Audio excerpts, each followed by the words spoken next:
there was a little cottage deep into the woods, and it was home to a kindly old woman and her granddaughter who looked after her. They didn't have much, but what they did have was a good strong bond. Life was pleasant. They would go out every evening and watch the migration, and then they would come back and have hot chocolate in front of the raging fire. The fire would speak to them sometimes, tell them tales of old, tales of new, and all others. But one day something changed. A change of mind, perhaps, as the granddaughter went up to the old woman and said that she's had enough of this tranquil existence, and that she would like to venture out into the city for the first time in over 8 years. Despite initially refusing her request, the grandmother thought to herself, "Well, I'm not going to be here forever in my old age, and then what will become of her?" So she eventually agreed and thought it's the best for her granddaughter to venture out into the big city. In fact, it didn't take that long for her to adapt. It was not that big of a culture shock like she had originally anticipated. As it turns out, the city was not that big after all, and not too dissimilar from her own little cottage in the woods. The size and population seemed to be the only difference. Her biggest downfall, however, was adapting to all these strangers who roam the streets. Salesmen, peddlers, meddlers, and all sorts. But luckily, her time with nature had taught her a valuable skill, which was to stand her ground. As it was, with the wild wolves of the woods, these strangers did not make much of an impression at all, as she came with quite a good presence to the city. That was until she got a bit homesick, you see, and she thought to herself, "Well, I don't want to stay out in the city forever. After all, my dear grandmother still has a lot of life left in her, and she'll be sad to know that I'll never be back. So I'll get back and I'll explain to her how the city is quite a nice place after all. But wait, I may as well get something to prove I've been here. It's quite an interesting place, you see. Shops, pops, cinemas and plops, you see." So she went into a supermarket, something she'd never even seen before, let alone a mini-market. This was a supermarket, and it had all kinds of things. Foodstuffs, cushions, and all kinds of drinks. So she found an interesting aisle in the supermarket, filled with food, which seemed to be contained in interesting metal containers. They were round and rolled about in the palm of her hand as she picked them up. She wondered what on earth they were, you see, never having experienced such peculiar packaging before. So she strode up to her shop assistant and asked, "What is this, may I ask, sir?" To which he kindly replied, "Well, that there is tinned food. You see, tinned food is food that is so processed it is stored in a tin, and it can last for years and years in a cupboard, without ever needing to be watered, grown, planted, or thrown. You see, a lot of my friends stockpile such foods in their houses, and when the time comes, they need not to venture out into the shops every time for a meal.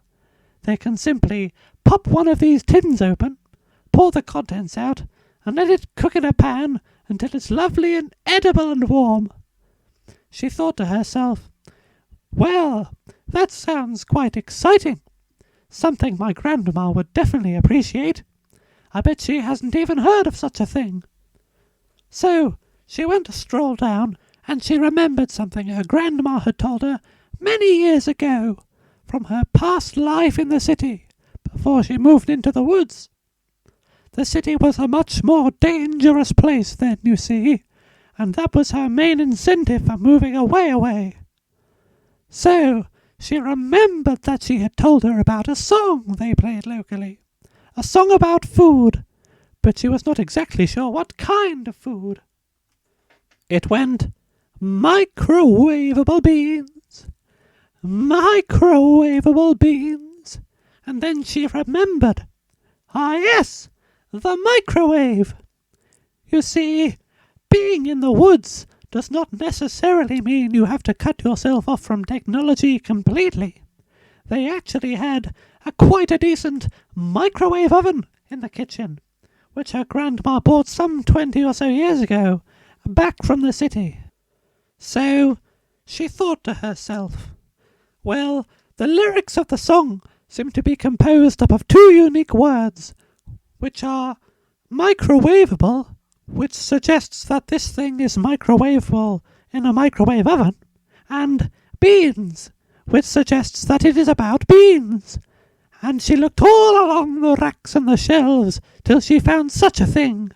Well, she couldn't read, you see, so she looked at the pictures on the tins and noticed some small bean-shaped things and assumed that they were beans.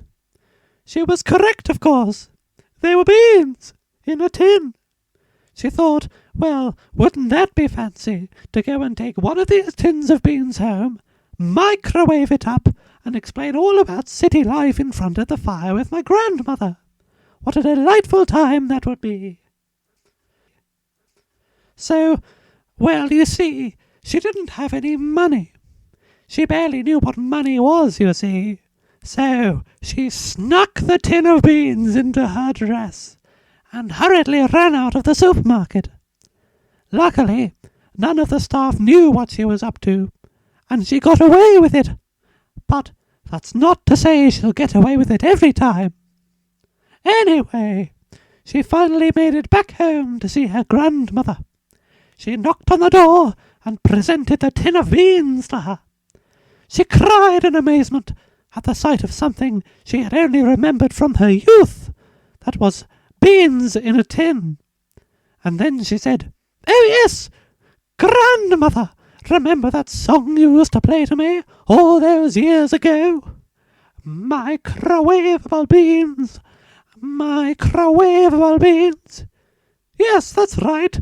That's a good idea. I assume you're thinking to put these beans in the microwave." She said, "Yes, that's right.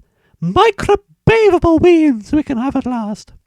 So she went into the kitchen and told the grandmother to wait in the living room in front of the fire with her little feet up and wait for the magic to happen.